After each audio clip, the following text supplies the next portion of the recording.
Salut, ici Guillaume Hachet. Vous écoutez 70 minutes avec.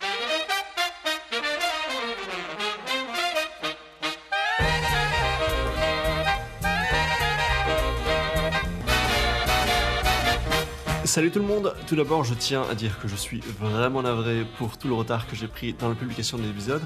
Le mois de mars a été absolument ingérable pour moi. J'aurai quelques nouvelles importantes à partager en fin de cet épisode, notamment en ce qui concerne la fameuse formation que je vais donner en avril. Donc écoutez bien jusqu'au bout. Aujourd'hui, un épisode très particulier puisque c'est tout un témoignage, un partage d'expérience de la part d'un profil qu'on entend très rarement, à savoir un fou. J'en avais parlé il y a quelques mois dans un édito, j'ai assez peu de patience pour les personnes qui emploient des mots comme schizophrène alors que très clairement ils ne savent pas de quoi elles parlent. Du coup, on prend le temps de parler avec mon invité de sa schizophrénie, de la psychophobie qui habite notre société, de l'institution qu'est la psychiatrie et du mouvement qui s'y oppose, à savoir l'anti-psychiatrie. C'est aussi la toute première fois que j'interviewe quelqu'un sous pseudonyme et on explique pourquoi dans l'interview. C'est parti! Et tu vois, ça c'est quand t'entends des voix, c'est sympa parce qu'elles sont toutes en train de réfléchir à haute voix en même temps, du coup, au bout d'un Mais moment, bien c'est sûr. un peu chiant. Je peux leur dire bonjour pour moi. Ça marche. J'ai aujourd'hui le plaisir d'être avec Dandelion. Bonjour Dandelion. Salut. Est-ce que tu peux te présenter pour celles et ceux qui ne te connaissent pas encore? Ouais, bonjour tout le monde. Donc moi c'est Dandelion, j'ai 32 ans. Je suis doctorant en études théâtrales. Je suis auteure, puis j'ai eu plein de casquettes par le passé. J'ai plus de travail rémunéré actuellement, mais j'ai été prof à l'université et en cours particulier. Je suis traducteur, et sinon, pour le sujet qui nous intéresse aujourd'hui, je suis, pour le dire avec les mots du médical, schizophrène paranoïaque. Et pour le dire avec mes mots à moi, je suis fou et entendeur de voix. Et dans ce cadre-là, je tiens un blog autour de la folie, pour permettre aux gens dans la même situation que moi d'avoir des outils pour comprendre ce qui leur arrive et mieux le vivre au quotidien. Voilà, et donc on va parler ensemble donc de tes sujets, à savoir donc la folie, la schizophrénie, la psychophobie, la psychiatrie, tous ces sujets connexes. Puisque voilà, j'ai remarqué, j'ai cru comprendre que énormément de gens étaient familiers avec ces notions, mais en fait très ignorants, et disaient beaucoup de bêtises à ce sujet. On sait que le mot schizophrène, on va revenir là-dessus, est souvent employé par les personnes qui ne savent pas ce que ça veut dire. Donc on va explorer tous ces sujets-là ensemble. Et donc on précise que on te présente uniquement par ton prénom, parce que voilà, tu souhaites garder un anonymat relatif. Est-ce que tu peux nous expliquer pourquoi? Pourquoi ? C'est assez simple justement parce que la schizophrénie, c'est encore un mot qui fait énormément peur, et du coup les personnes schizophrènes subissent beaucoup de stigmatisation, et qu'effectivement si je suis ouvertement décrit comme schizophrène, je m'expose à certaines violences. Voilà, c'est pas rare de perdre son emploi quand on est comme schizophrène. Moi, dans le cadre universitaire, j'ai dû faire face régulièrement à des profs qui passent 10 minutes à t'expliquer que les personnes folles ne sont pas capables de réfléchir. Ce genre de choses. J'ai eu des profs aussi qui m'ont expliqué les yeux dans les yeux que parce qu'ils supposaient que telle personne était potentiellement psychotique, on ne pouvait pas croire un traître mot de ce qui était dit. Donc effectivement, moi je vis avec l'inquiétude que si ça se sait trop à l'université que je suis schizophrène, tout le travail de recherche que je fournis soit complètement dévalorisé et mis à la poubelle, et que j'ai pas le droit de soutenir par exemple. Voilà, et c'est des choses qui potentiellement se sont vues, donc je suis un peu obligée d'être sous-marin. Oui, c'est très légitime et on comprend tout à fait. Et du coup, je disais il y a une seconde que les gens connaissaient le mot schizophrène, mais en fait ne savaient pas ce que ça voulait dire. Est-ce que tu peux expliquer aux gens, pour commencer, pour introduire le sujet tout doucement, mais qu'est-ce que c'est en fait la schizophrénie? Alors c'est pas évident puisque c'est une maladie où effectivement c'est très différent en fonction des personnes, mais dans ce qui va se retrouver en général, on a deux grandes catégories de symptômes. On a ce qu'on appelle les symptômes positifs, donc qui ajoutent quelque chose. Donc dans cette catégorie-là, tu vas avoir tout ce qui est de l'ordre des hallucinations. Donc, tout le monde n'hallucine pas, mais tous les schizophrènes n'hallucinent pas, mais il y en a. Tu vas avoir tout ce qui est de l'ordre du délire. Et donc là, tu as des grandes familles de délires qui existent, tout ce qui va être des délires de persécution. Tu as les délires domination, tu vois, quand t'es le roi du monde, ou quand tu es Dieu, les délires où tu es persuadé que telle personne est amoureuse de toi, etc. Enfin, voilà, il y a plusieurs grandes familles comme ça. Et plus généralement, ça va être une difficulté à distinguer ce qui est réel et ce qui ne l'est pas. Et de l'autre côté, on va avoir tout ce qui est de l'ordre des symptômes négatifs, donc là où on enlève quelque chose. Donc ça va être des difficultés de concentration, des difficultés à reconnaître ses émotions, ou à en avoir des fois carrément. Ça va être des difficultés cognitives, donc quand il faut déclencher une action, quand il faut la faire. La perception du temps en général elle est abîmée, la mémoire peut être compliquée aussi. Et donc en fonction des personnes, voilà, ça va aller piocher un petit peu dans ces différents éléments à des degrés plus ou moins élevés. Ok. Est-ce que tu peux nous parler peut-être un peu de ton expérience à toi? Est-ce que donc du coup tu es diagnostiqué depuis combien de temps et quel rapport tu as avec ce diagnostic? Alors moi, dans mon expérience à moi, la schizophrénie, c'est énormément d'hallucinations. J'ai un cerveau qui est très productif là-dessus. Il est très très doué là-dessus. J'entends des voix avec lesquelles je vis plus ou moins en paix maintenant. Je suis paranoïaque et j'ai plusieurs délires en fonction des périodes. Donc moi, je suis dans des délires notamment de corps qui pourrit, beaucoup, et du fait et autres délires où je n'existe pas, tout simplement. Je suis diagnostiquée depuis mes 20 ans à peu près, donc ça fait une bonne douzaine d'années, et mon rapport au diagnostic, il a évolué au fil du temps. Ça a été un peu compliqué au début parce qu'on te balance un peu ce mot-là. En plus, c'est une histoire un peu chelou. Mon moment de diagnostic, j'ai été diagnostiquée sans lettres. Et le psy m'a à moitié engueulée au moment où... C'était très bizarre. Mais c'est pas le sujet.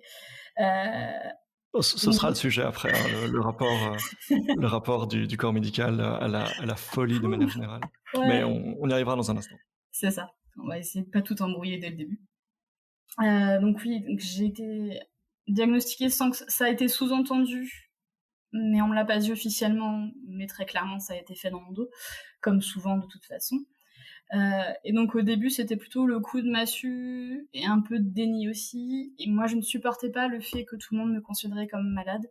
En fait, dès le début, j'ai eu un problème avec le fait qu'on me dise que je sois malade, parce que je trouvais que ça me correspondait pas à l'expérience que je vivais. J'avais aucun mal à admettre que j'étais dysfonctionnelle, ça très clairement, hein, j'avais aucun souci là-dessus, mais dire que j'étais malade, ça ne me convenait pas.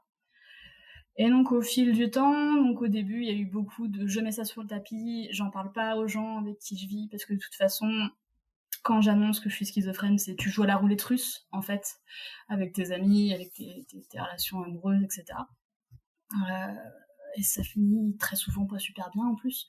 Donc beaucoup de honte, beaucoup de secrets. Ensuite, il y a eu une période où c'était un peu l'extrême inverse, où ok, quitte à me faire rejeter pour ça, je vais le porter comme un drapeau, comme ça au moins les gens se barreront vite, et puis basta, je vais faire peur aux gens, ça sera plus simple. Et après, j'ai retrouvé un équilibre où finalement j'ai fait la paix un peu avec ce mot-là, où voilà, c'est ok, c'est ce que je suis, etc. Et depuis quelques années, c'est plutôt... j'en ai rien à foutre d'être décrite comme schizophrène, parce que en fait c'est les mots du médical et ça ne me convient pas, et de plus en plus je me décris comme entendeur de voix et comme une personne folle finalement, et ça me paraît beaucoup plus convenir à l'expérience qui est la mienne.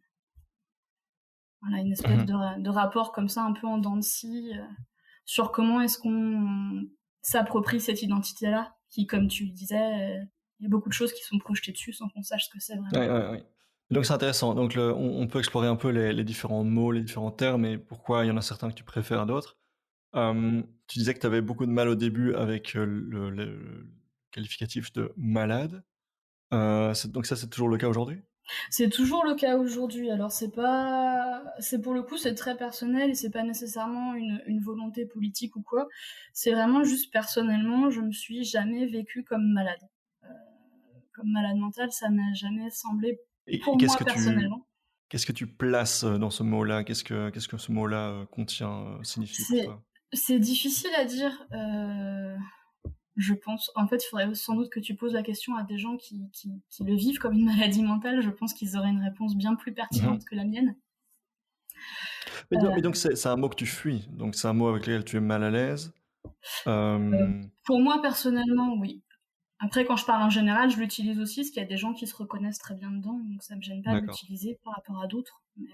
Mais c'est pas ma réalité, en tout cas. Comment est-ce que tu as le sentiment d'être perçu quand tu annonces autour de toi, tu arrives à trouver le courage et que tu te présentes, voilà, tu dis bah, je suis schizophrène, ou alors où tu ne le dis pas, ou tu préfères dire que tu es entendeur de voix. Comment ça se passe? Ça dépend des fois, ça dépend beaucoup. Après, je choisis beaucoup mieux mon entourage et le prépare beaucoup mieux à cette annonce-là aussi qu'avant, donc ça aide. Mais au niveau des réactions, on a beaucoup de choses. Je peux te parler de mon ancienne coloc à l'époque qui avait, après cette annonce, caché tous les couteaux de l'appartement. Voilà, ce genre de réaction-là. Ok, Euh, et ça te semble légitime? non, absolument pas. Ne D'accord. faites pas ça. C'est extrêmement violent et malaisant et tout ce que vous Mhm. voulez. Donc voilà. Donc ça, c'est la réaction très caricaturale, mais je trouve c'est intéressant d'en parler parce que ça dit très clairement quelque chose qui est de l'ordre de la méfiance automatique. Où c'est des fois des gens que tu connais depuis des années ou avec qui tu as travaillé pendant un moment, d'un seul coup, tout ça, ça disparaît. Euh, Parce que tu as dit le mot schizophrène et d'un seul coup ces personnes-là ne voient plus que tout ce que le monde remplit avec ce mot-là, donc les fictions, les médias, tout le côté menaces, dangers, violence, etc. D'un seul coup, il n'y a plus que ça qui existe, même si ça fait super longtemps que voilà, tu les fréquentes et que t'as jamais montré le moindre signe de tout ça. D'un seul coup, ça n'existe plus. Donc, ça, c'est une Mhm. réaction qui est malheureusement assez courante. Voilà, il y a ça. Il y a les gens qui pensent te faire un compliment, mais en fait sont psychophobes. Voilà, toutes les remarques du genre ah mais toi t'as pas l'air d'être malade, ou mais non toi t'es pas vraiment fou, ou t'es pas comme les Mhm. autres, voilà, tous ces trucs là. Ouais. Il y a pas longtemps, on m'a dit que j'avais pas l'air d'être autiste, tout ça, et Voilà, c'est toujours nul. C'est tellement nul. c'est ça. Toi-même tu sais, c'est exactement la même chose pour la schizophrénie. Et le pire c'est que t'as envie de me répondre, mais en fait si j'ai complètement l'air schizophrène, c'est juste que tu ne sais pas regarder et tu ne sais pas associer ces signes-là à la schizophrénie parce que les gens s'attendent à ce qu'un schizophrène soit quelqu'un qui se tape la tête contre les murs en hurlant Ouais, H24. c'est la même chose pour les autistes. On a un problème avec les murs.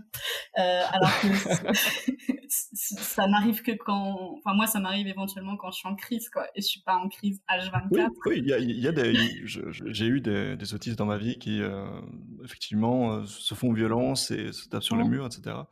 Ce ne sont pas moins des personnes absolument formidables et intelligentes et brillantes, quoi. Donc faut Tout à pas fait. décrédibiliser les gens pour ça. Enfin, C'est ça. Et puis, ne pas confondre un état de crise avec un état de tout le temps, en fait. C'est dans le nom. ouais, C'est un ouais. état de crise. Donc, ça peut pas... Sinon, tu meurs, en fait, au bout d'un moment. C'est comme ça que ça marche. Donc, il y a ces réactions-là, voilà, qui se croient gentilles et qui, en fait, sont de l'ordre de la minimisation et de l'invisibilisation des difficultés de la personne. Finalement, parce que c'est un peu ça aussi, hein, quand on dit bah, t'as pas l'air schizo, t'as pas l'air autiste, euh, c'est que ça permet de plus prendre en compte les difficultés qui vont être causées par l'un ou par l'autre. Tu as les réactions d'incompréhension, je dirais, de gens qui, pour le coup, ne comprennent pas justement ce que ça met derrière finalement. Parce que quand tu dis je suis schizophrène, en fait, t'as rien dit, en vrai. Euh, Tu ne dis pas tout ce qui est de l'ordre des difficultés cognitives, tu ne dis pas tout ce qui est de l'ordre des difficultés à, à comprendre tes propres émotions, tu ne dis pas euh, ce que ça fait concrètement d'halluciner tous les jours ou d'être paranoïaque. Enfin, tout ça, tu le dis pas finalement. Et du coup, tu vois bien que les personnes en face comprennent pas complètement ce que ça implique euh, tout en ayant conscience que ce qu'elles savent est sans doute pas très juste. Il y a des personnes qui ont cette honnêteté intellectuelle de se dire c'est sans doute pas ce qu'on me dit à la télé, ce que j'ai vu dans les films, mais du coup je sais pas ce que c'est. Alors, si on s'intéresse au rapport que les gens, en général, les gens dans la vraie vie, ont avec cette idée de la folie, euh, généralement, il y a l'idée que la folie, c'est être irrationnel, ça s'oppose à la raison, voilà, on est tous capables de réfléchir ensemble, de s'accorder sur ce qu'est la réalité, et les fous de leur côté, on peut même pas leur parler, on peut même pas faire société avec eux parce qu'ils sont pas dans le vrai, ils sont pas dans le rationnel. Qu'est-ce que tu penses de cette façon de présenter les choses? Bah, que ça témoigne surtout d'une grande ignorance de ce qu'est la folie. Là encore, parce que, comme tu dis, on oppose la folie à la raison, on oppose la folie au rationnel. Et en fait, surtout quand on fait ça, c'est qu'on considère la folie comme étant complètement déconnectée du monde, comme si c'était quelque chose qui arrivait comme ça, hop, ex nihilo, sorti d'on sait où, voilà, pas de chance, tu es fou, voilà. Ça sont des choses qui arrivent, et comme s'il n'y avait pas de cause, ou alors des causes biomédicales, ils aiment beaucoup ça, biochimique, c'est la faute de nos cerveaux, enfin bref, comme s'il n'y avait pas de cause vraiment. Alors que la folie est un produit du monde, finalement. Il y a des études historiques, sociologiques, qui montrent bien qu'on ne délire pas de la même façon selon les époques, selon les lieux. Ça montre... Un truc que j'ai pu entendre, c'est que les personnes schizophrènes en Inde, en Europe, en Afrique, euh, pour celles et ceux qui entendent des voix, les voix ont tendance à dire des choses différentes selon la région du monde dans laquelle on est. Est-ce que c'est vrai? Oui, complètement. T'as des choses là-dessus qui ont été montrées, et surtout, c'est pas du tout vécu de la même façon. J'avais vu des choses là-dessus aussi, où qu'effectivement, dans des pays comme l'Inde, enfin, en tout cas, plus généralement, des pays moins individualistes que les nôtres, le fait d'entendre des voix n'était pas vécu comme une agression de prime abord, parce que justement, on est moins centré sur le sujet unique, tout seul, etc., et bien délimité, et que du coup, entendre des voix est finalement pas une violence. Et donc effectivement, elles vont pas produire les mêmes discours. Déjà, on se rend bien compte que la folie, c'est un produit de la société, du monde dans lequel tu vis. Donc à partir de là, ça n'a aucun sens de considérer la folie comme quelque chose de déconnecté du monde, en fait. La folie dit quelque chose du monde, c'est juste qu'elle ne le dit pas dans la même langue que le reste, en fait. J'aime bien penser la folie comme une langue, souvent. Je trouve que ça montre bien ce que c'est vraiment. Finalement, c'est comme si nous, on parlait pas tout à fait la même langue que les autres, mais ça reste une langue avec sa logique à elle, sa grammaire, sa structure, sa construction, ses références. Et donc, on peut en faire sens, c'est juste qu'il faut prendre le temps, et ça prend énormément de temps, de l'apprendre et de la comprendre. Et ce temps, on le prend assez peu, et du coup, fatalement, les personnes folles, elles sont vouées à être de plus en plus déconnectées, puisque le reste du monde ne fait pas ce travail d'apprentissage. C'est pas la personne qui est en souffrance, parce que la folie, surtout au moment où ça se déclenche, c'est beaucoup de souffrance. Ça aussi, souvent, on le passe sous le tapis. C'est pas la personne qui est en souffrance, qui est en détresse, qui va pouvoir faire ce travail et cet effort de se reconnecter au monde, en fait. C'est au monde de prendre le temps d'entourer cette personne-là, de lui donner une certaine sécurité et de tendre la main finalement et de faire l'effort d'apprendre sa langue pour comprendre ce qui se passe pour elle et la ramener dans le monde et la réinclure. On n'est pas à l'extérieur de la société juste parce que voilà, on est à l'extérieur et c'est comme ça. On est à l'extérieur de la société parce que la société nous met à l'extérieur, en fait. Oui, ok. On va revenir sur le rapport de la société à la folie dans un instant, mais j'aimerais qu'on termine d'abord par définir quelques notions. Le délire, qu'est-ce que c'est? Ça se produit quand? Ça se présente comment? Comment est-ce que tu expliquerais ça aux gens? Alors là aussi, c'est pas évident de l'expliquer simplement. Si je fais des articles qui prennent 15 minutes à lire, c'est justement c'est Oui, pas évident, mais c'est très cruel de ma part, désolé. ouais, mais je vais essayer de faire au mieux. Un délire, comment ça se produit? En général, un délire, là encore, il arrive pas tout seul, c'est une réaction à quelque chose qui, pour la personne, est soit ingérable, soit c'est impossible d'en faire sens. Ça va peut-être être plus facile si je vous donne un exemple concret, et ça va être très facile que vous le compreniez, puisque vous l'avez tous vécu, à savoir la pandémie de Covid. Quand c'est arrivé, moi j'en étais déjà à un burn-out qui traînait depuis 1 an et demi. Donc j'étais pas super bien déjà de base, et j'arrivais un peu au bout du rouleau. Et je commençais à surtout ne plus comprendre ce qui se passait. Donc comme tout le monde, ce moment-là où on a commencé à confiner, on a commencé à entendre parler du Covid partout sans trop comprendre ce qui se passait. Je me rappelle plus comment c'était en Belgique, mais en France, il y avait les pénuries de masques, de gel hydroalcoolique. Enfin, c'était hyper chelou parce que d'un côté, on savait qu'il en fallait, mais on n'en avait plus. Enfin, et beaucoup d'injonctions contradictoires de la part du gouvernement. Et au bout d'un moment, c'était devenu tellement ingérable pour moi que quand Macron a annoncé on déploie l'armée pour aider à gérer sur le territoire, etc., le confinement, je suis devenue complètement délirante, j'ai décompensé. Où dans ma tête, c'était Macron envoie l'armée pour tous nous tuer parce que comme ça, les morts, ça transmet pas le Covid. Mmh. Et donc voilà, je mangeais plus, je dormais plus, enfin c'était très compliqué. Et en fait, ce délire-là, il s'est mis en place parce que j'étais trop épuisée pour faire face et que, comme tout le monde, j'avais du mal à comprendre ce qui se passait. Et que de partir dans un truc comme ça, complètement délirant, alors c'est pas un choix conscient que tu fais, hein, c'est ton cerveau qui à un moment, là ça saute, il y a des trous, le cerveau n'aime pas, le cerveau humain n'aime pas qu'il y ait des trous, donc je vais les boucher. Le délire a une fonction, boucher les trous pour retrouver une forme de contrôle sur c'est ça, une explication sur ce qui se passe, quoi. Ouais. Une forme de contrôle, que ça ait du sens et que du coup tu puisses savoir comment agir. C'est-à-dire que je peux pas agir face à un virus. Par contre, face à un militaire, ça, d'un seul coup, c'est vachement plus gérable, tu vois, entre guillemets. Ouais. Du point de vue de la folie, c'est plus facile. Mais voilà, c'est pas tout. C'est des logiques. C'est plus concret, disons. Ouais, c'est vraiment ça le truc. Ça veut pas dire que empiriquement, en vrai, c'est plus facile, mais c'est plus saisissable, on va dire.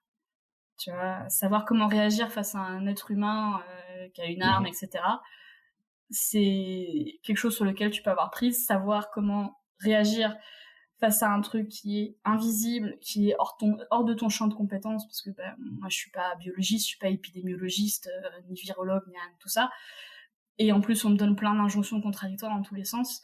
Ça c'est compliqué et c'est insupportable et c'est douloureux. Et donc tu parlais donc de cette idée que Emmanuel Macron allait envoyer l'armée pour exterminer les gens. Ouais. Là, présenté comme ça évoque plutôt ce qu'on appelle la paranoïa. Est-ce que tu fais des ponts, est-ce que tu fais des liens entre la paranoïa, si tu veux, c'est aussi une forme de délire finalement. C'est des mots différents, mais en fait c'est très poreux tout ça. Et donc effectivement, comme moi je suis paranoïaque, les délires que je développe sont pour beaucoup avec ce fonctionnement-là en sous-texte. Effectivement, hein, il y a souvent une menace, il y a souvent un danger ou un complot ou une persécution. Ça revient très souvent chez moi. Donc c'est ce que je disais, il y a plein de familles de délires, donc ça c'en est une. Mais il y en a d'autres. Mais la mécanique de base, c'est un peu ça, quoi. J'aurais envie de présenter les choses comme ça. J'ai le sentiment que vivre en société ensemble, c'est... Alors, je vais enfoncer les portes ouvertes, désolé. C'est un peu partager une certaine culture, une certaine réalité commune. Jamais entièrement, évidemment, mais voilà, on vit ensemble et on a des références communes au réel et au fonctionnement de la société. Dès le moment où on considère que le fait de délirer, c'est finalement relativement banal, c'est quelque chose qui fait partie de la vie. Est-ce que ça, par définition, ne casse pas ce ciment, ce liant entre nous, puisque peut-être que mon voisin, il n'a pas du tout le même rapport à la réalité que moi, puisqu'il est peut-être concerné comme toi par il entend des voix ou il a le sentiment que la gravité ne fonctionne pas de la même manière que moi, ou tu vois. Est-ce que ça n'est pas vraiment un obstacle important au fait de faire société? Ça dépend ce que tu appelles faire société. C'est-à-dire que ça... Ouais. Il y a plusieurs niveaux dans ce que tu dis. Donc, oui, il y a la porte ouverte qu'on fait société quand on partage une histoire commune, ou une culture commune, blablabla, où on vit ensemble par la force des choses parce qu'on est sur le même territoire et qu'on obéit aux mêmes lois. Donc ça, c'est une chose. Et finalement, c'est une chose sur laquelle on n'a pas tellement de prise, je dirais. Par défaut, je fais société avec tous les gens de mon immeuble, mais en fait, à part leur dire bonjour dans le hall, je leur dis pas grand-chose. Et donc faire société avec eux, finalement, ça revient à ne pas sacrifier de chèvres sur mon balcon et ne pas écouter du black metal à fond à 3h du matin. Ça se limite à ça, finalement, à une espèce de respect commun. Alors qu'effectivement, partir du principe que faire société avec les gens que je côtoie vraiment, ma famille, mes proches, mes collègues, ces personnes-là, c'est différent finalement parce que on doit activement trouver une base commune selon laquelle fonctionner, qui dépasse un petit peu juste le simple vivre ensemble.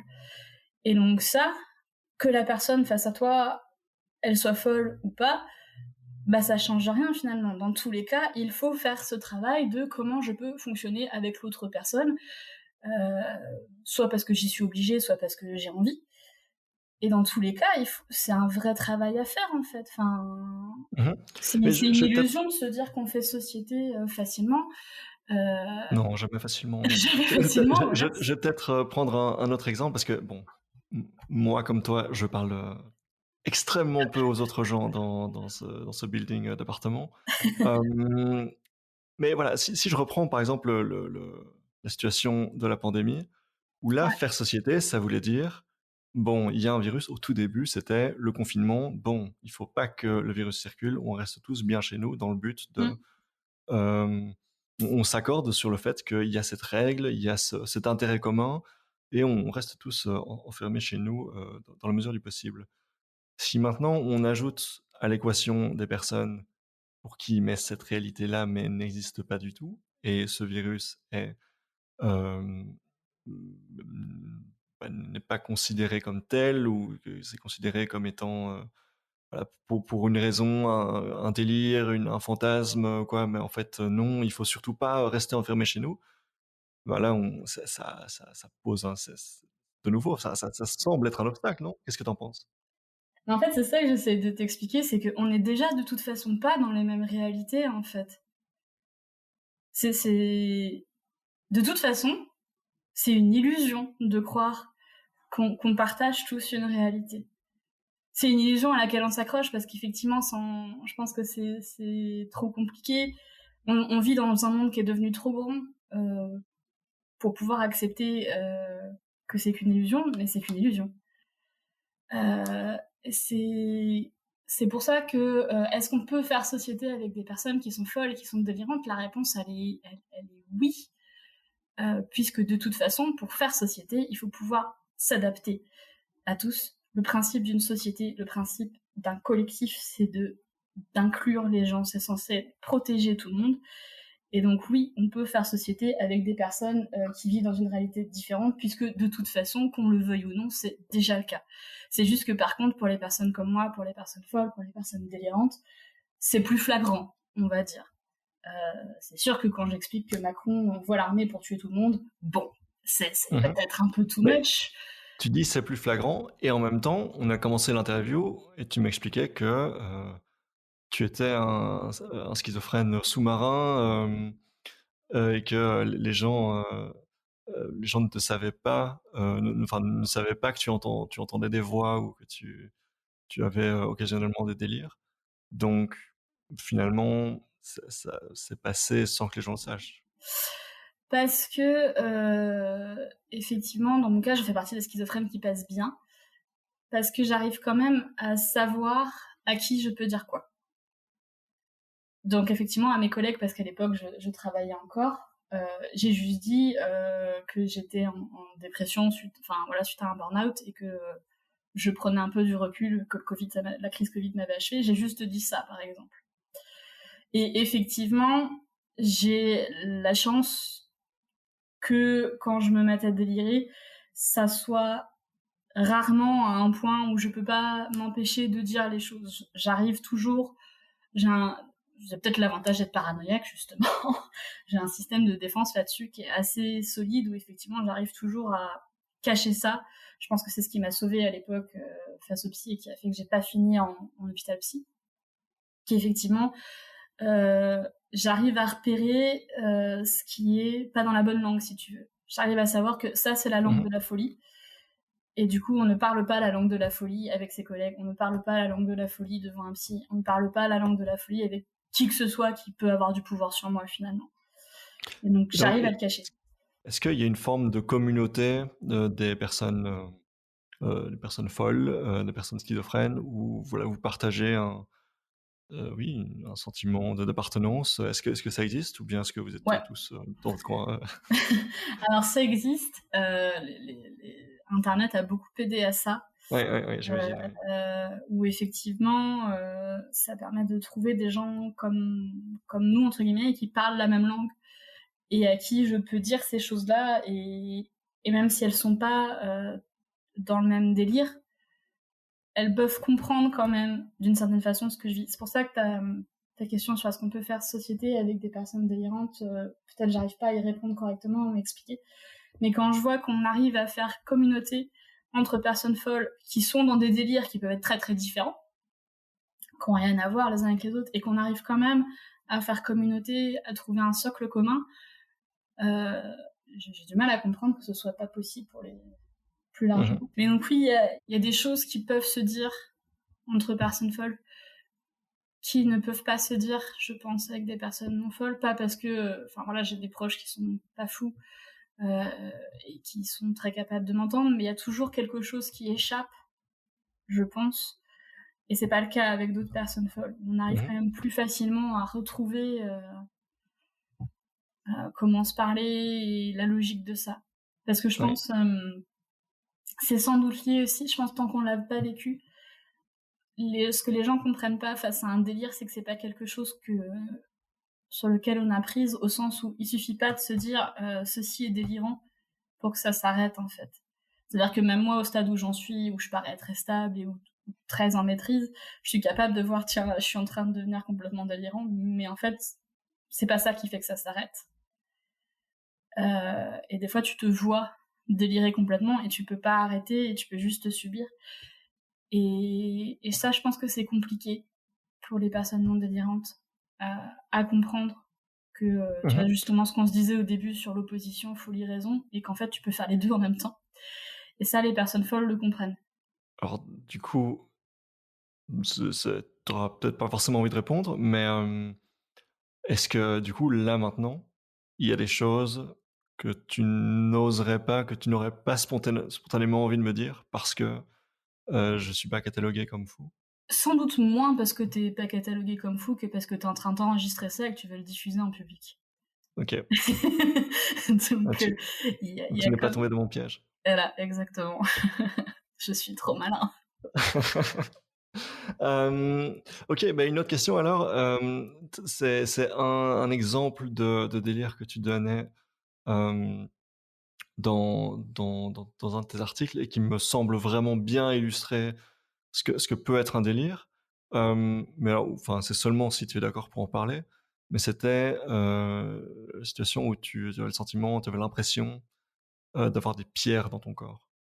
C'est une sensation qui revient plus ou moins régulièrement. En fait, c'est pour ça que c'est compliqué de te répondre sans question précise, parce que c'est une sensation que j'ai régulièrement et qui peut avoir différentes causes. L'une des fois où je m'en souviens le plus vivement, il y a quelques années, j'ai fait un kyste ovarien.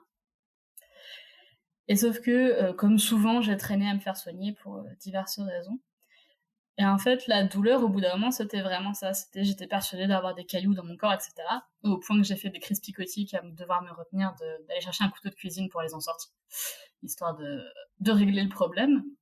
Et c'est assez rigolo parce que du coup, quand j'ai finalement fini par aller me faire soigner et qu'on a fait les échographies, on s'est rendu compte qu'il y avait effectivement un caillou dans mon corps. Donc c'était assez étrange. Et des fois, la folie, elle fait ça, c'est-à-dire qu'elle te donne la réponse de façon extrêmement littérale. J'étais persuadée d'avoir des cailloux dans mon corps, je pouvais les sentir, etc. Et c'était effectivement ce qui se passait. C'est-à-dire que cette douleur-là qui empirait de mois en mois et que j'ai traîné à faire soigner, comme je traînais à la faire soigner et que je n'avais pas de réponse, la folie, elle a donné celle-là. On a des cailloux dans le corps. Après, c'est une sensation que j'ai régulièrement, qui peut être moins localisée. Plus généralement, c'est moins des cailloux dans le corps que des lames de rasoir dans les veines. J'ai des espèces de douleurs hallucinées comme ça et qui viennent souvent traduire soit des moments où je me sens lourd et où j'ai du mal à fonctionner. Et je pense que c'est une matérialisation très, très viscérale, pour le coup, d'un épuisement ou d'une difficulté que j'arrive plus à surmonter, mais comme je n'arrive pas à la nommer ou que je ne prends pas le temps de m'occuper de moi, ce qui est aussi un de mes problèmes, effectivement, ça finit par se traduire comme ça. Ou parce que j'ai subi une violence, enfin quelque chose que j'estime violent, que j'arrive pas à... C'est-à-dire que c'est une violence qui est des fois tellement improbable que je n'arrive pas à intégrer qu'elle puisse être réelle, en fait. Ça me dépasse. Et du coup, quand je suis dans cet état-là, c'est une sensation que je peux avoir parce que, comme ce qu'on disait tout à l'heure, avoir des cailloux dans le corps, avoir des lames de rasoir dans les veines, ça existe.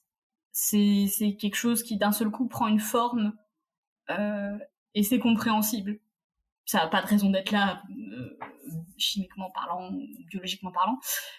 Mais ça, c'est saisissable, en fait. Je peux dire, j'ai mal, ça y est, je peux décrire cette émotion-là.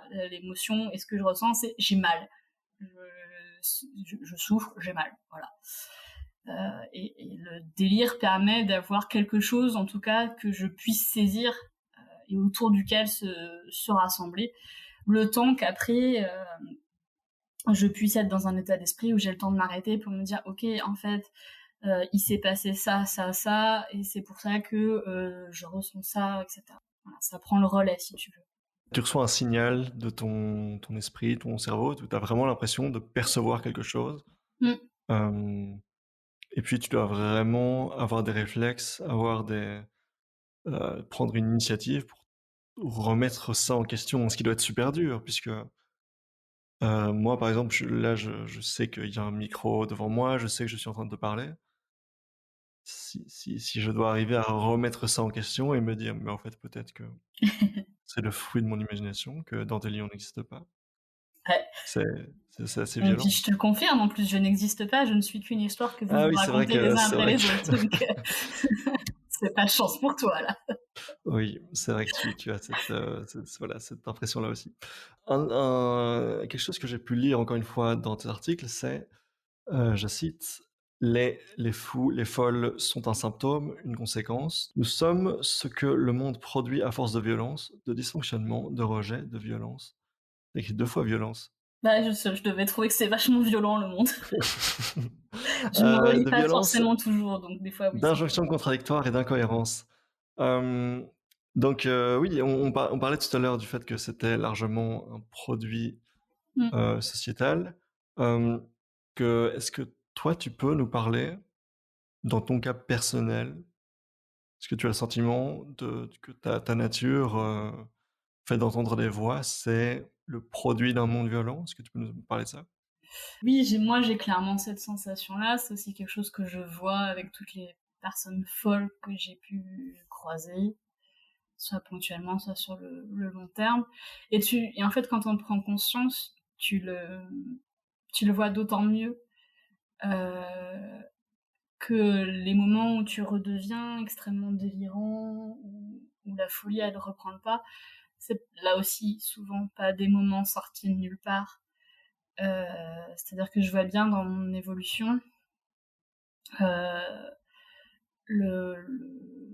les moments où je me suis stabilisée, c'est des moments où effectivement dans ma vie ça allait mieux. Et puis il y a eu des traumas qui se sont ajoutés, d'un seul coup ça s'est redégringolé, puis ça s'est restabilisé, et puis la précarité et les grosses galères et d'autres claques dans la gueule, et tu vois bien ce mouvement là en fait se faire.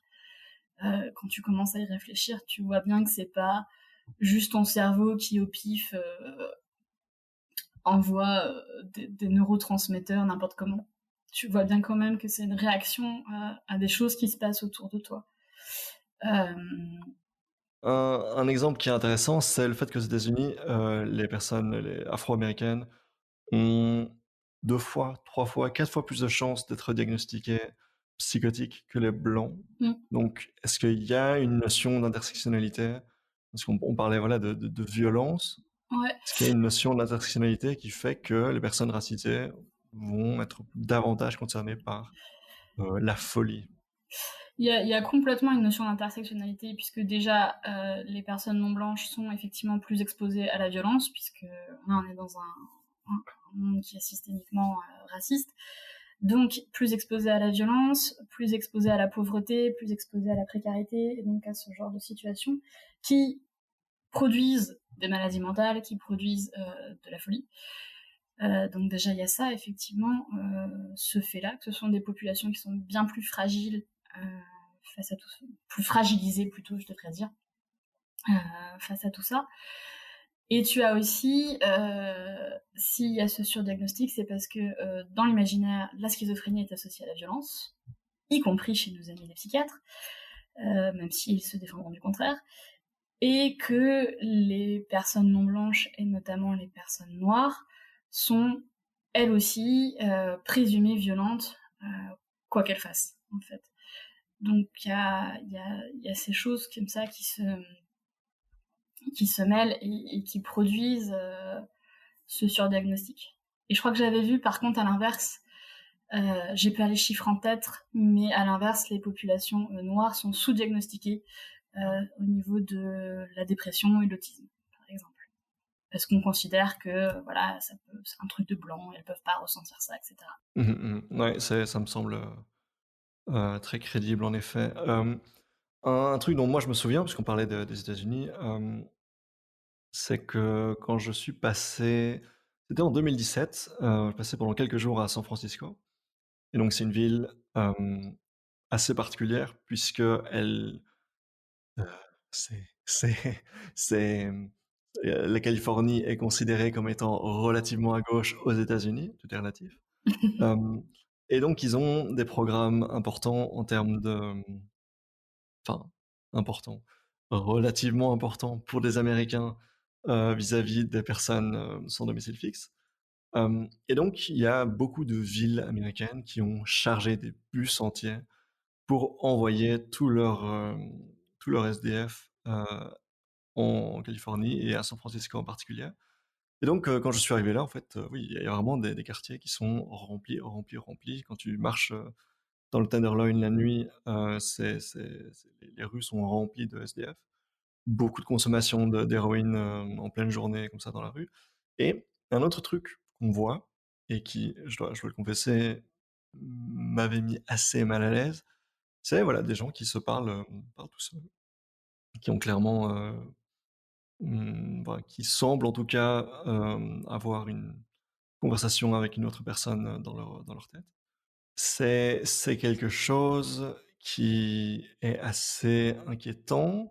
Est-ce que, est-ce que pour toi, il y a une assistance à leur donner, ou au contraire, faut les laisser tranquilles? Tu parles en tant que pouvoir public ou en tant qu'individu? Plutôt en tant que pouvoir public, en tant que système, en tant que société. Déjà, loger les gens, pour Oui. commencer. Je comprendrai jamais qu'on ait autant de logements vides et que quand on prétend vouloir s'occuper des problèmes des SDF, la première logique soit pas loger les gens, en fait. Mhm. Tu as d'ailleurs des pays qui le font, et magique, ça, ça a Ce résolu que, beaucoup de problèmes. alors je ne sais pas si c'est vrai, mais ce que disent les Américains quand on leur en parle, c'est souvent des they wanna be in the street. C'est l'idée que si on leur propose, oui, non, c'est nul, mais si on leur propose, ils vont refuser en gros, parce qu'il y a cette méfiance des autorités, quoi. Alors c'est encore une fois deux choses différentes. Déjà, on a des pays qui le font, donc on a les chiffres et on sait qu'effectivement, quand tu loges les gens, oui, tu résous quand même une bonne partie du Mhm. problème. Ensuite, euh, euh, they want to be in the street. Oui, bon, ça, je suis pas sûre. J'étais pas en train de défendre cette idée. Non, je me doute, t'inquiète. Voilà, tu parlais de la méfiance des institutions et oui, ça peut être un frein très sérieux, puisque ça va dépendre beaucoup de comment tu mets en place ton programme. C'est-à-dire que si effectivement tu loges les gens, mais que ça se fait sous couvert d'un flicage assez sérieux, effectivement, il y a des gens qui vont se dire que ben non, en fait, il n'y a pas d'intérêt à y aller. On voit ça déjà hein, dans certains programmes, même en France, où ok, on te file un logement, mais on passe tous les 2 jours voir que tu as fait le ménage, ou enfin voilà, où on exige finalement de ces populations-là beaucoup plus que ce qu'on exigerait de personnes valides, pas droguées, pas malades mentales, etc. finalement. Donc effectivement, si ton programme d'assistance au logement se fait en échange d'un flicage assez extrême, bah oui, potentiellement les gens vont choisir la rue, mais c'est pas tellement la rue qu'ils choisissent, c'est juste de pouvoir vivre leur vie, en fait. Donc c'est compliqué dans ce sens-là. Et quand on le pense comme ça, on remet pas, on n'est pas en train de réfléchir au prix qu'on fait payer à ces personnes-là. C'est-à-dire que quand tu fliques les gens pour les loger, en fait, ce que tu es en train de dire, c'est que certaines personnes méritent d'être logées correctement, méritent d'avoir accès à une vie décente. Et quand on aura bien vérifié que oui, tu mérites tout ça, ok, on te donnera des droits. Finalement, des droits, ça se mérite. Ça me paraît être un énorme problème que juste on est une société et du coup on fait en sorte que tous les éléments de la société aient accès à une vie décente, puisque bah juste c'est comme ça en fait, les gens ont le droit d'avoir une vie décente et on n'a pas à gagner ce droit-là en fait. Enfin voilà, c'est un peu ces problèmes-là qui sont pas dits quand on dit que les gens choisissent la rue en fait. C'est quand même un petit peu plus compliqué que ça. On pourrait parler l'espace d'un instant de ce que c'est d'être dans l'entourage d'une personne concernée donc par voilà, la folie de manière générale, ça peut être schizophrène ou autre. Est-ce que c'est difficile? Est-ce que c'est quelque chose dont tu as eu l'occasion d'écouter des témoignages de ces personnes-là et qu'est-ce que c'est de vivre dans l'entourage de toi, par exemple? Alors, je risque d'être assez acide dans ma réponse, je préviens Mmh. d'avance, justement parce que c'est pas difficile d'avoir accès à ces témoignages-là, puisque c'est ceux qu'on entend en priorité, le témoignage des proches. C'est le cas aussi pour les personnes autistes où souvent on va interviewer les parents d'enfants autistes et qui vont en parler comme étant Voilà. des gros des poids avec lesquels il faut vivre, etc. Je comprends tout à fait ce que tu dis, mais je voulais pas t'interrompre. Voilà, donc toi-même tu sais. Donc non, je n'écoute plus ces témoignages-là parce que en plus, enfin voilà, ils sont douloureux effectivement. Déjà politiquement parce que c'est à eux qu'on donne la parole en premier lieu avant de nous la donner à nous. Et donc dans l'espace public, ça, de la prise de parole, ça mange de l'espace qui devrait nous revenir, et que du coup, on peut plus parler de nous-mêmes. Et qu'en plus, souvent, comme tu le disais très bien, c'est quand même souvent des témoignages qu'on axe sur comment c'est pas facile. Ce qui vient renforcer d'autant plus le fait que nous sommes des personnes pas faciles. Et du coup, c'est compliqué parce que je veux bien croire que oui, c'est pas toujours facile de me fréquenter. Quand je suis en période de paranoïa, tu vois, j'ai pas pu. Là, il y a une dizaine de jours, pendant une semaine, j'avais pas le droit d'interagir avec les gens. Donc j'ai systématiquement collé des vents à mon amoureuse, à des potes, etc. Donc je pense que c'est pas facile à vivre, tu vois, quand tu es rejeté comme ça sans raison et sans prévenir par quelqu'un que tu aimes. Je l'entends tout à fait. Je pense que c'est pas facile à vivre quand je fais une crise et qu'effectivement je peux me mettre en danger ou que voilà, ou que dans d'autres cas je perds l'accès à la langue, donc je peux plus parler, je peux plus m'exprimer et je comprends pas quand on me parle. objectivement, oui, c'est vrai que c'est pas facile, mais finalement, qui peut se targuer d'être facile à vivre? Je ne sais pas. J'ai plein d'amis qui sont pas fous, pas malades mentaux, et que pourtant des fois j'ai envie de dire ils sont bien chiants aussi, hein, à leur façon. Donc je pense que c'est des difficultés particulières quand tu fréquentes une personne folle, mais je trouve que la façon qu'on a de toujours centrer dans les discours, est-ce que c'est difficile d'être avec une personne schizophrène, est-ce que blablabla, finalement ça vient recentrer systématiquement le fait que c'est difficile. Et ça entretient une image qui n'a pas besoin d'être entretenue, tout en effaçant les difficultés réelles. C'est-à-dire que pendant que tu demandes à nos proches si c'est difficile d'être proche avec nous, t'es pas en train de leur demander ce qui se passe bien ou ce qui a pu être mis en place pour que justement ça se passe bien. Ouais, donc les personnes concernées sont effacées par exemple des médias ou de la place publique. De manière générale, on vous demande pas votre avis, c'est ça que tu dis? C'est ça, voilà. Et c'est compliqué de le dire parce que en même Mais temps, attends, mais c'est ça que tu considères être acide? mais parce que quand j'ai parlé publiquement de ça dernièrement, je te jure que j'ai eu des retombées, ça n'a pas été apprécié. Parce que d'un côté, j'entends tout à fait qu'effectivement, ça puisse être compliqué et que les proches puissent avoir besoin, elles aussi, d'espace pour parler de ces difficultés-là. Moi aussi, moi aussi, je suis proche de personnes folles, accessoirement, et donc oui, je sais que c'est pas toujours facile. Je le sais aussi, mais c'est comment, à un moment, il faut aussi que nous, en tant que personnes proches, en tant que proches de personnes folles, on comprenne que notre souffrance, c'est peut-être un trop grand mot, mais par rapport à tout ça, elle se place pas au même niveau que la personne qui est folle, en fait. Je pense qu'ils sont complètement différentes. Et on n'a pas à tirer la couverture à nous, en tant que proches, pour parler des difficultés des personnes autour de nous, en fait. C'est pas... Non, ça ne se fait pas. Oui. Alors on va aborder donc la question qu'on a toujours pas vraiment... on a évoqué par détour, mais qu'on n'a toujours pas vraiment exploré, c'est-à-dire la question de la psychiatrie et des médecins et tout ça dans un instant. Mais juste avant ça, j'aimerais revenir sur l'exemple que tu as donné en tout début d'interview. Tu expliquais que il fallait surtout pas retirer tous les couteaux des tiroirs. C'était ignorant et insultant quelque part.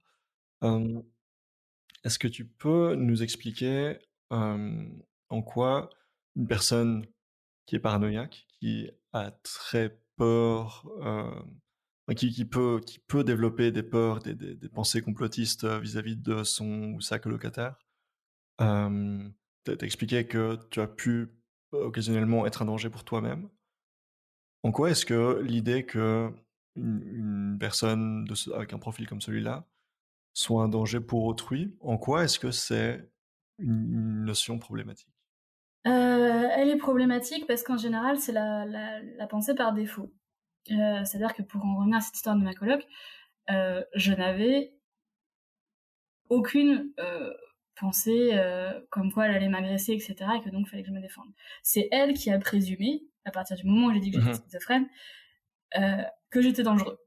Et qui, du coup, en conséquence, a fait en sorte que je n'ai pas, entre guillemets, d'armes. Parce que c'est vrai que les couteaux des étudiants, c'est connu en général pour être super couteaux, voilà. Couteau à beurre. Voilà, exactement. Que j'ai pas d'armes. Elle a vraiment présumé ça, en fait, si tu veux. Alors que, encore une fois, il y avait aucun indice. Et qu'éventuellement, dans mon cas, je vais généralement plutôt me faire du mal à moi qu'au reste du monde. Et ça a été décidé avec les voix il y a très longtemps, j'aurais le droit de faire du mal au reste du monde quand j'aurais fini de me massacrer moi. Donc normalement, le reste, vous êtes tranquille. il existe des personnes avec voilà, c'est un exemple un peu extrême, hein, mais les gens qui font des massacres de masse dans les écoles aux États-Unis, par exemple, sont souvent concernés par des soucis de Non, maladie mentale. non. Mais non, attends, on va revenir là-dessus dans un instant, si tu permets. Mais donc, en tout cas, tu n'es pas d'accord avec l'idée que par défaut, toutes les personnes folles soient violentes, dangereuses, quoi. C'est même pas une question que je sois pas d'accord. C'est les chiffres qui le disent. En fait, il y a des statistiques qui existent, et c'est pour ça que je t'ai dit non en répétition. C'est que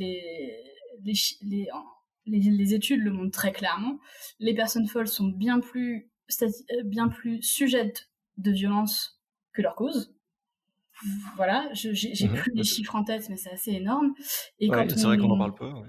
voilà, et on passe notre temps à le répéter, ces chiffres, ils existent. Et ensuite, quand on regarde, parce qu'on vient les médias aiment bien, dès qu'il y a effectivement un schizophrène qui a tué quelqu'un, on en parle pendant X le temps, et on met bien l'accent sur ça. Par rapport à tous les crimes commis, les meurtres, etc., même là, les schizophrènes sont une minorité. On n'est que dalle. Les school shootings, les mass murders aux États-Unis, là encore, la plupart ne sont pas des malades mentaux. C'est des gens qui sont neurotypiques. Voilà. Et ce qu'on oublie de dire, c'est que même quand tu es une personne folle qui commet une de ces atrocités-là, tu le fais pas parce que t'es folle. Tu le fais parce que t'as des idées de merde, tout simplement. Quand une personne schizophrène passe à l'acte, elle le fait pas parce que juste elle est schizophrène, en fait. Elle le fait parce que elle a été socialisée de sorte à croire que oui, c'était une réponse. Là, la violence, c'était une réponse. Elle le fait parce qu'elle a une idéologie fasciste, accessoirement. Il y a beaucoup ça dans les meurtres de masse. Et ça, c'est pas la folie, en fait. C'est différent. Tu peux avoir des idées de merde en étant schizophrène aussi. Hein. C'est pas incompatible, ça, malheureusement. Mais c'est pas la folie qui fait que t'es un raciste ou qui fait que t'es fasciste et que tu te dis que ouvrir le feu dans un lieu public, c'est ok. C'est pas ça le lien, en fait. Ok, donc tu dis ces cas-là sont extrêmement minoritaires. Donc on peut peut-être imaginer qu'il y a des situations où ça a été un facteur, mais c'est jamais l'essentiel de la réponse, quoi. C'est ça. On va pas nier que ça existe, puisque c'est un fait, hein, ça existe. Tout simplement parce que les criminels, t'as un peu toutes les populations qui sont représentées, donc il est logique que t'aies aussi des schizophrènes dans l'eau. Mais on est finalement pas plus nombreux que dans la société civile, quoi. Alors, il y a un instant, tu évoquais l'idée qu'on ait envie de quelque part diagnostiquer, pathologiser les personnes qui ont des comportements problématiques, en l'occurrence les gens qui font des mass murders. Peut-être que je pars complètement à 3 kilomètres du sujet, hein. Tu me dis ça n'a rien à voir. Mais un truc qui est assez récurrent, j'ai l'impression, et enfin, en tout cas, je pense en France et en Belgique, c'est on va croiser une personne avec un comportement problématique. Typiquement, ça va être son ex, et on va dire que cette personne est, et alors on va sortir des pseudo-diagnostics de pervers narcissique, des choses comme ça. Ouais. Est-ce que ça, là encore, c'est pas, et je veux surtout pas mettre une réponse dans ta bouche, mais est-ce que c'est pas emblématique d'un système, d'une société où on, on diabolise les problèmes de santé mentale et dès qu'un comportement est jugé désagréable ou pas accepté dans notre société, on va le pathologiser. Est-ce qu'on a tendance à surpathologiser les comportements Ouais. dans notre culture? Ah, très clairement. On est vraiment, on pathologise à l'extrême. Et alors il y a plein de choses qui se croisent dans les différents exemples que tu dis. Le classique de l'ex-folle, en général, ça marche bien dans un sens. C'est bien folle, F-O-2-L-E, généralement. Mhm. Les ex-folles. Donc Ouais, ça, le pervers narcissique, si c'est un homme aussi. Ouais. Voilà, le pervers narcissique va plutôt être un homme, et c'est un autre problème. L'ex-folle, on a vraiment tout ce côté extrêmement sexiste qui se traduit là, où on prend pas en compte que le comportement qu'on a considéré comme de la folie, il était causé par les comportements du mec en général. Et mais si tu dis que c'est ton ex et qu'elle était folle, du coup toi t'as rien à te reprocher, tu vois. C'est bon, l'ex elle était folle, moi je suis clean. Donc ça c'est plutôt un produit du sexisme, effectivement, cette pathologisation là. Le pervers narcissique, ça fait couler beaucoup d'encre parce qu'effectivement c'est pas un diagnostic qui existe. Bon, après, ceux qui existent, c'est de la merde aussi, mais c'est un autre... ça, on y vient plus tard. On y vient doucement, mais... mais parce qu'en fait, quand tu creuses, là, c'est pareil. En fait, c'est beaucoup de comportements merdiques, mais qui sont pathologisés plutôt que d'être reconnus comme un problème de socialisation et donc un problème de société, finalement. De comment on demande aux gens d'agir, comment on les fait se comporter, etc. Donc c'est un vaste problème. La pathologisation, en général, c'est un vaste problème, d'autant que ça se fait aussi pour les idées politiques. Tu vois, quand tu veux décrédibiliser ton adversaire, la première chose qui vient, c'est de le traiter de schizo ou d'autiste, quoi. Le truc à la mode en ce moment... C'est effectivement la première idée qui me vient, en effet. Voilà, tu vois, c'est un classique... là, le truc à la mode depuis quelques semaines sur le Twitter français, c'est de dire que Macron, il a un TDI parce que il a changé d'avis sur je sais pas quoi. Oh. C'est classique bullshit, etc. Oh là là. Voilà, ça n'a... Je comprendrai jamais comment les gens arrivent à employer des mots. Ils doivent être conscients du fait qu'ils ne savent pas ce que ça veut dire, qu'ils n'y connaissent rien. Mais arriver à employer des mots alors qu'ils sont conscients du fait qu'ils savent pas ce que ça veut dire, c'est... Mais ils savent pas ce que... Non, oui, t'as raison, ils savent pas ce que ça veut dire au sens où ils savent pas ce que ça représente vraiment. Par contre, ils savent que c'est quelque chose qui est mal vu dans notre société, qui est décrié et qui est considéré comme mauvais, qui est péjoratif. Et que donc, si tu accuses ton adversaire en premier... Parce que ça, par contre, faut tirer la carte en premier, sinon ça marche plus. On peut pas faire celui qui dit qui est, avec une insulte psychopathe. Ça ne marche pas.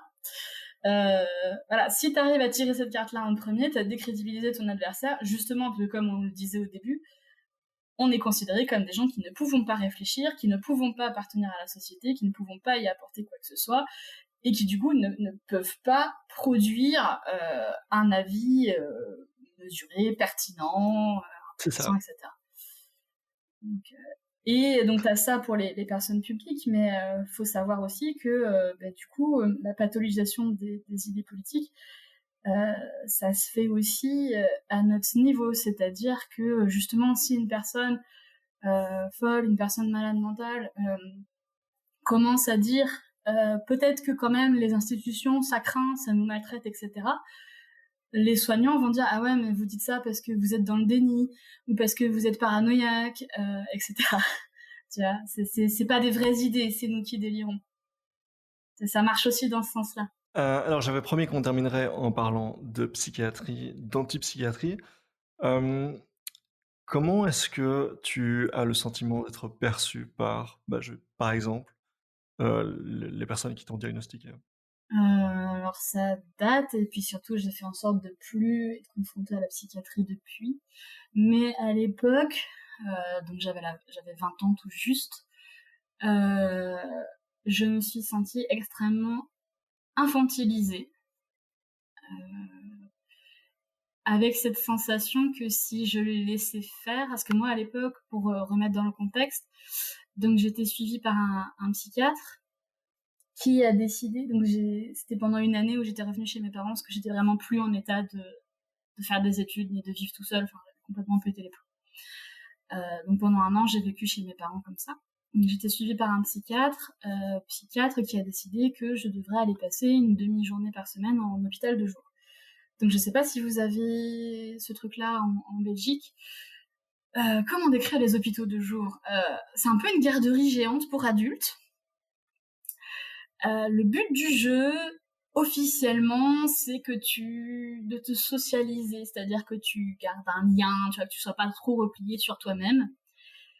Et autant tu vois, nous, dès qu'on fait un truc, c'est pathologique, autant dès que tu le fais avec un soignant, c'est thérapeutique. Donc, un après-midi par semaine, j'allais là-bas. Et pendant une moitié d'année, je faisais l'atelier promenade. Donc voilà, on allait se promener pendant 2 heures. Et l'autre partie de l'année, c'était l'atelier jeux de société, où les soignants ont décrété que puisque j'aimais bien les mots, j'aimais bien le Scrabble. Spoiler alert, je détestais le Scrabble déjà avant. Aujourd'hui, si vous me faites jouer au Scrabble, je vous fais bouffer le plateau. Je ressens une grande solidarité pour toi maintenant que tu as parlé du Scrabble. Merci. Voilà. Et donc l'hôpital de jour, donc j'y suis le plus jeune, parce que j'ai 20 ans, mais la plupart des gens qui y sont ont... il y en a 2 qui avaient la trentaine, et après tous les autres avaient 40, 50 ans et plus. Mhm. Donc voilà, c'est très étrange. Et mais donc là, tu parles de ton expérience en hôpital de jour, comme quoi c'était pas super agréable parce que tu devais jouer au Scrabble. Mais ce que je voudrais explorer avec toi, c'est surtout la façon dont le corps médical... ouais, Oui, vas-y, je t'en prie. Ce que je voulais parler, enfin, en fait, j'en parle parce que justement, c'est le regard. C'est justement cette sensation-là de c'est comme ça que me voient les psys, en fait. On t'envoie là, et en fait, tu fais rien. Le temps, il passe, et t'es juste là, tu joues au Scrabble, ou tu vas te promener dans la ville, et on n'attend rien d'autre de toi, en fait.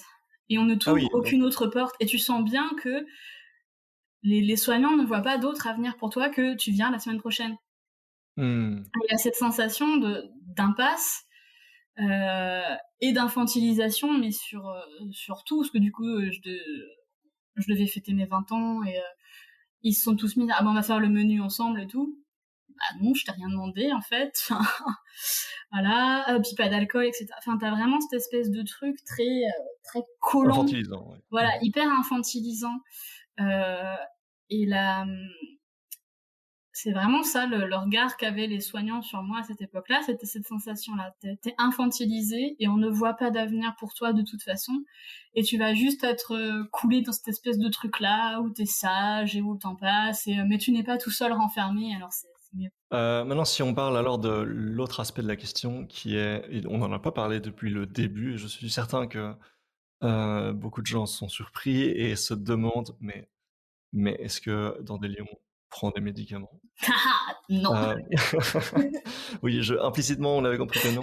Mais est-ce que tu peux parler de ton rapport à la médication et pourquoi tu ne prends pas de médicaments du coup? Mon rapport à la médication est très mauvais puisqu'il relève du traumatisme chez moi. Donc j'ai été sous antipsychotique pendant 4 ans et ça m'a laissé quelques séquelles. Il est mauvais parce que c'est par là que je me suis rendu compte qu'on s'en fichait de ce que je disais, de ce que je ressentais.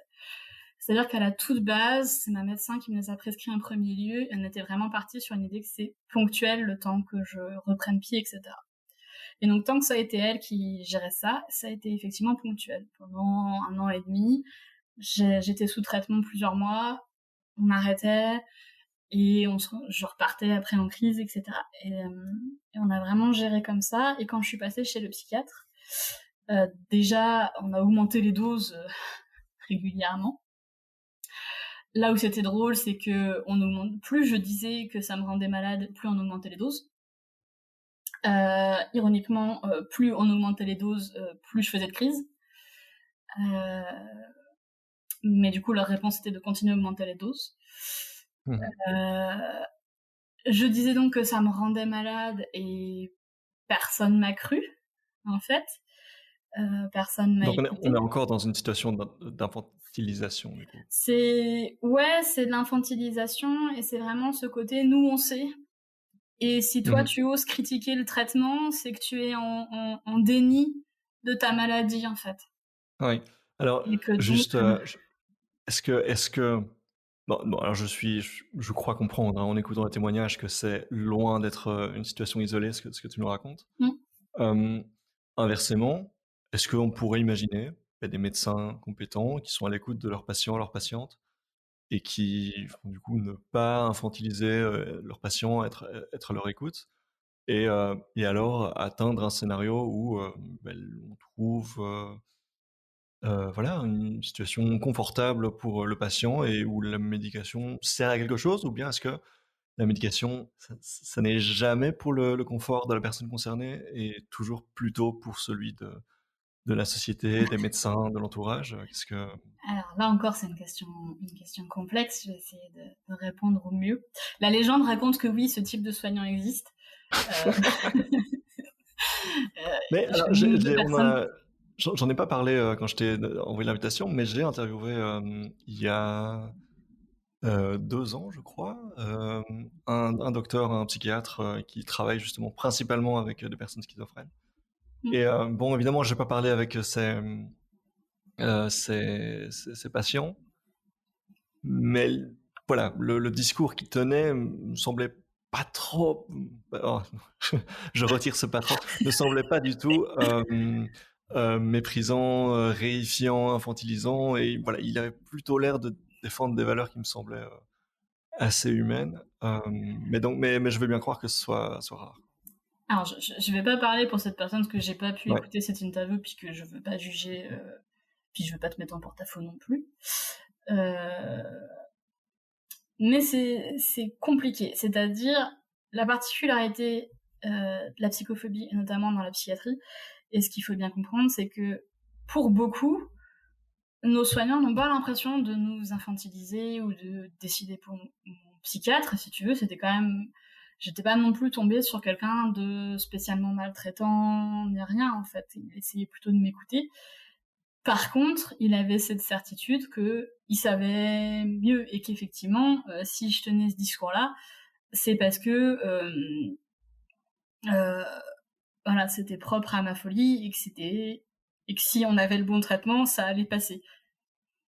Et il y en a beaucoup qui sont dans cette optique-là, en fait, qui pensent pas en se disant, qui se disent pas consciemment, cette personne-là, elle dit de la merde ou elle peut pas le dire, mais qui partent du principe que puisqu'on est malade mentaux, on ne peut pas avoir suffisamment de recul sur ce que l'on vit pour pouvoir prendre une décision. Typiquement, moi, le retour que j'ai souvent, que ce soit sur Twitter ou avec d'autres soignants, c'est que je suis trop lucide pour être fou, en fait.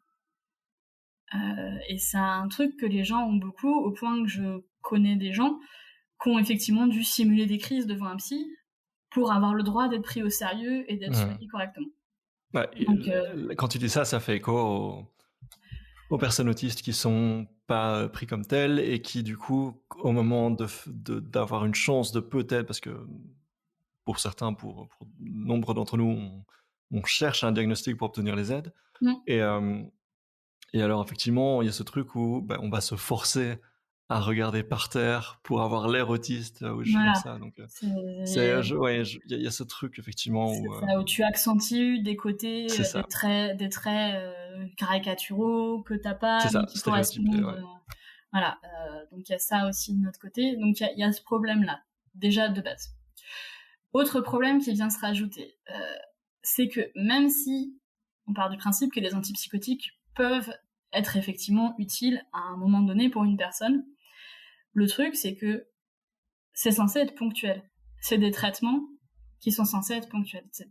Les études menées sur ces traitements le disent clairement, c'est les antipsychotiques, c'est 6 mois maximum. Après, au mieux, ça sert plus à rien. Ponctuel, au pire, ponctuel, j'imaginais genre pendant un épisode psychotique, pendant une crise ou quoi, mais toi tu dis jusqu'à 6 mois, c'est plus que ponctuel, ça. Oui, c'est plus que ponctuel là aussi, mais c'est-à-dire qu'entre 6 mois et toute ta vie, oui, tu vois la ponctualité. Tout est relatif. Tout est relatif. Après, effectivement, oui, il y a des personnes, ça peut être encore sur du plus court terme, tu vois, mais en tout cas, ce que les études disent, c'est 6 mois maximum. Après, au mieux, ça ne fait plus rien. Au pire, ça empire la situation. Moi, c'est ce qui s'est passé. D'ailleurs, c'est pour ça qu'à chaque fois qu'on augmentait les doses, en fait, je faisais des crises encore plus violentes, etc. C'est des trucs qui sont documentés, tu vois, par par la science psychiatrique elle-même. C'est assez formidable. Et le truc, c'est qu'on n'a pas cette utilisation-là, ou très très peu, chez très peu de soignants, on a cette utilisation-là, puisque l'idée que, voilà, et c'est pour ça que tu m'as posé la question d'ailleurs, l'idée c'est un schizophrène, pour qu'il soit stable, il peut pas vivre sans médicaments. Et ça, c'est une idée qui existe même chez les soignants en psychiatrie, elle est inscrite.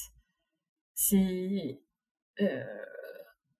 c'est moi qui suis délirant après, alors que c'est littéralement des gens qui vont au contraire, à l'opposé de ce que leur propre science a prouvé, tu vois. Parce que cette idée-là, elle l'emporte. Donc c'est extrêmement compliqué, puisque nous-mêmes, quand on vient chercher ces soins, tu vois, si t'as besoin à un moment d'antipsychotique pour vivre ta vie, on te met dans la tête que ça sera toute ta vie, et c'est compliqué d'aller à l'encontre de ça si t'as pas les ressources, parce que voilà, tu te dis, le soignant, il sait mieux, c'est son travail normalement de savoir, c'est pour ça que tu vas le voir. Tu peux pas avoir ce recul-là. Il y a le fait que ce sont des traitements extrêmement addictifs. Ça, c'est pareil, on le dit assez peu. Et du coup, quand tu arrêtes un traitement addictif, il y a ce qu'on appelle les effets de sevrage. Et si tu le sais pas, en fait, ça ressemble énormément à ta pathologie de base. Effectivement, quand tu arrêtes tes antipsychotiques, si t'as pas fait un sevrage correct, tu vas te retrouver à refaire des crises, etc., ou avoir des pulsions suicidaires. Et du coup, c'est souvent interprété comme tu vois bien que t'en as besoin en fait, alors que c'est un effet de sevrage. Donc t'as ça qui joue et qui fausse un peu la donne parce qu'on n'est pas correctement accompagné là-dedans. Et le dernier point, tu disais, est-ce que du coup c'est bénéfique pour la personne ou est-ce que c'est que pour l'entourage ? Effectivement, tu vois, quand tu additionnes tout ça, c'est compliqué, d'autant qu'il faut ajouter que on vit dans une société qui est quand même très utilitariste, quand même très basée sur ta capacité à produire et à faire des choses, et que du coup, si t'es dans une situation où t'as besoin d'aller travailler, on va rien te proposer d'autre en fait. Et donc le traitement, tu vas le prendre parce que t'as besoin d'aller travailler et que t'as pas d'autres options. Donc c'est extrêmement compliqué. Moi, je connais beaucoup de gens qui sont dans des situations compliquées où ils voudraient pouvoir arrêter les traitements, mais ne peuvent pas parce que c'est trop compliqué de mettre en place, de supporter les effets de sevrage, ou parce que de toute façon, il faut aller au travail dans 2 jours en fait. Et du coup, tu peux pas cumuler un sevrage et aller au travail. Et tu peux pas apprendre à vivre avec tes délires, avec tes hallucinations, ça prend du temps aussi. Et ce temps-là, la société, elle te le donne pas, ou très très peu. Donc c'est compliqué. Donc voilà, donc au final, oui, tu te retrouves à prendre des traitements parce que toi t'en as besoin. Et en plus de ça, il y a une pression énorme, une pression sociale qui est donnée. Moi, effectivement, quand j'ai dit à mes proches que j'arrêtais les médicaments, ça a été compliqué. Parce que pour eux aussi, même en étant bienveillants, ils pensaient que j'en avais vraiment besoin. Et t'as souvent aussi des discours où tes proches te préfèrent sous médicaments. Enfin, t'as vraiment des gens qui se sont entendus dire ça. Où la gestion de ta maladie mentale passe par les médicaments, quoi. Passe pas. Est-ce que toi, toi, tu n'as pas eu l'occasion personnellement d'entendre la phrase « je te préfère sous médicaments », mais est-ce que tu as le sentiment quand tu as été sous médicaments, d'être une personne, d'exister de manière foncièrement différente? Est-ce que tu te reconnais quand tu te vois sous médicaments? Ma mémoire de l'époque, elle est explosée, à la fois à cause de la folie, parce que du coup, c'est vraiment l'époque où j'étais le plus délirant, et à cause des médicaments. Parce que ce qu'on dit pas, c'est que les médicaments ont un impact cognitif assez lourd, en fait. Donc moi, ils ont niqué ma mémoire sur cette période-là, et d'autres trucs au passage. Et surtout, j'avais encore moins d'émotions, et j'étais coupée d'une partie de moi. Donc non, je me reconnais pas parce que tout ce qui restait, c'était ce qui me faisait suffisamment souffrir pour réussir à dépasser la barrière chimique. Et j'ai vraiment des souvenirs comme ça où je me retrouvais à pleurer devant une amie en disant mais j'ai plus d'émotions, je ressentirai plus jamais rien. Et en fait, c'était extrêmement dû aux médicaments qui ont complètement anesthésié tout ça. Donc non, je me reconnais pas quand j'y repense, je me reconnais pas de l'époque où j'étais sous médicaments. Et en plus, moi, ça me rendait extrêmement délirant. J'étais convaincue d'avoir une espèce de bouillie noire, de pourriture noire, et je suis allée très très loin pour réussir à la virer en fait de mon sang, quoi. Donc c'est paradoxalement, moi, ça m'a fait énormément de mal et j'ai failli en mourir, quoi. Mhm. Et donc, on parlait du fait que pour l'instant, enfin d'ailleurs, je sais plus si on l'a dit, mais en tout cas, on en a parlé en off. Pour l'instant, donc, tu ne travailles pas. Tu as mis en pause la rédaction de ta thèse Alors, pour l'université. si, je suis sur la rédaction de ma thèse.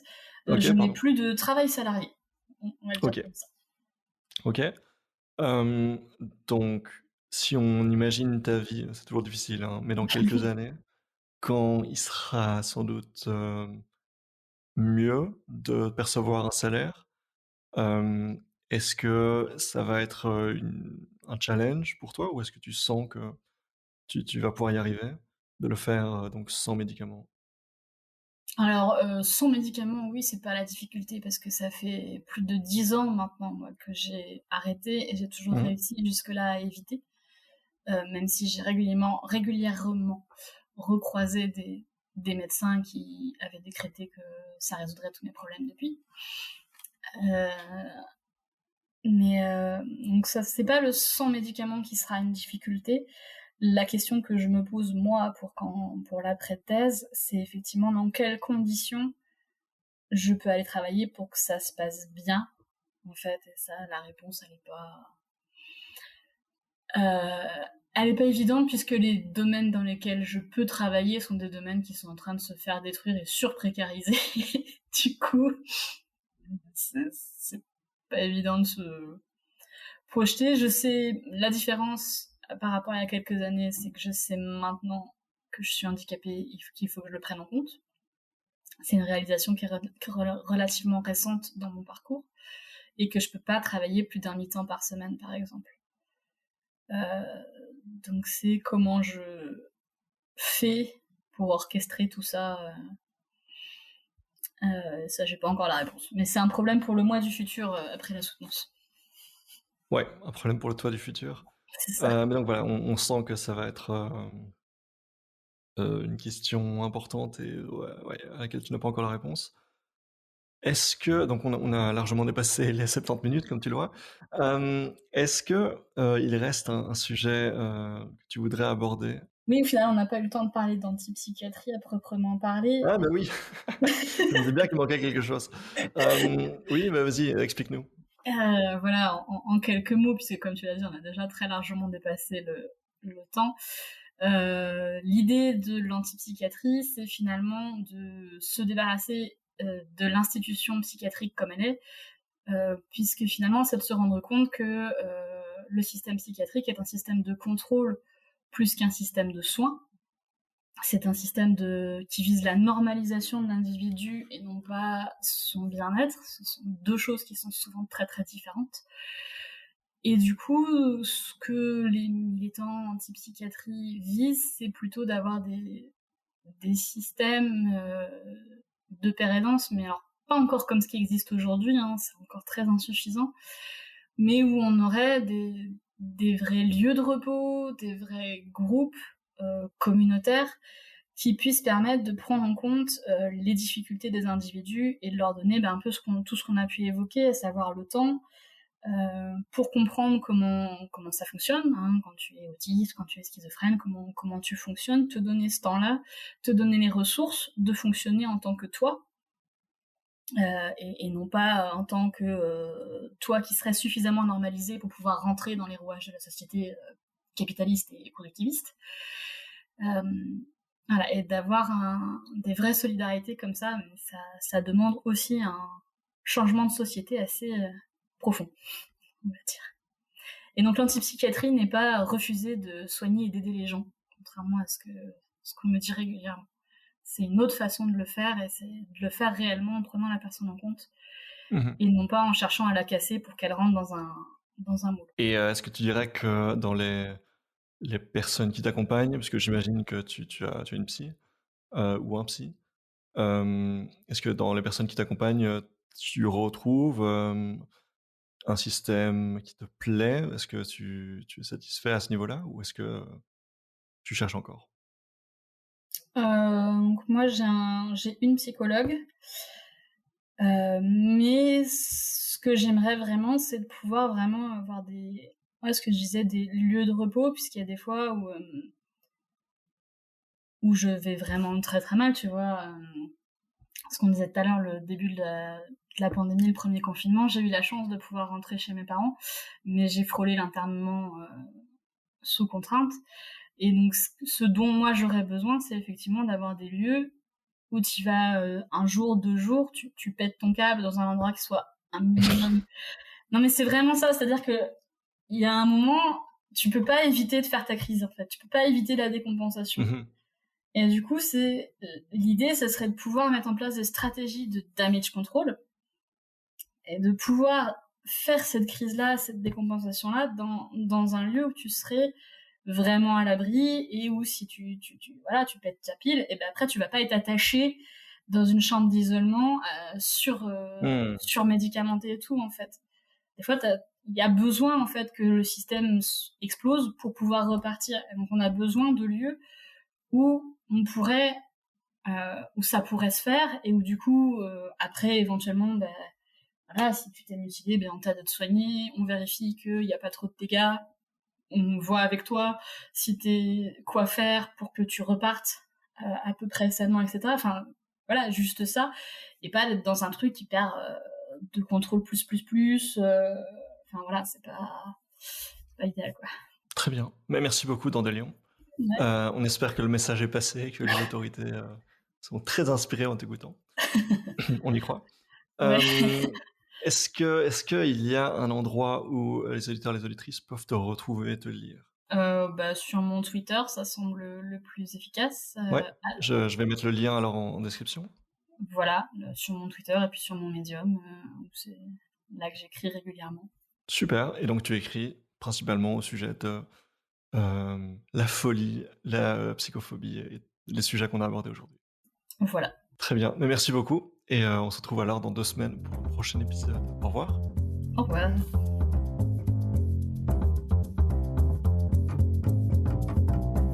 Voilà, j'espère que ça vous a plu, j'espère que ça vous aura permis d'élargir vos horizons. Donner la parole aux personnes dont on parle mais qu'on n'entend jamais, ça fait très clairement partie de la mission que je me suis donnée. Et qui sait, peut-être qu'il y en a parmi vous qui vont arrêter d'employer le mot schizophrène de manière péjorative et sans en connaître la définition. Qui sait. J'ai aussi trouvé très intéressant la discussion qu'on a eue sur la tendance qu'on a à pathologiser les comportements toxiques. C'est quelque chose que je vois assez fréquemment autour de moi, mais non, désolé. Je sais que c'est dur, mais voilà, les connards toxiques sont avant tout des connards toxiques et pas des malades mentaux. Je le rappelle, dans un mois, je donnerai une formation sur la discipline de l'interview. Ça aura lieu à Saint-Gilles, mais grande nouvelle, on a fait en sorte que la formation soit joignable en distanciel. Donc si vous êtes loin de Bruxelles et que vous n'avez pas la possibilité de venir en personne, foncez, le lien est en description. Dans 2 semaines, je recevrai un invité politique de premier plan. Ensuite, comme promis, j'essaierai d'explorer au plus vite les sujets comme les troubles du comportement alimentaire, l'antisémitisme et aussi faire un édito supplémentaire. A très vite, bye!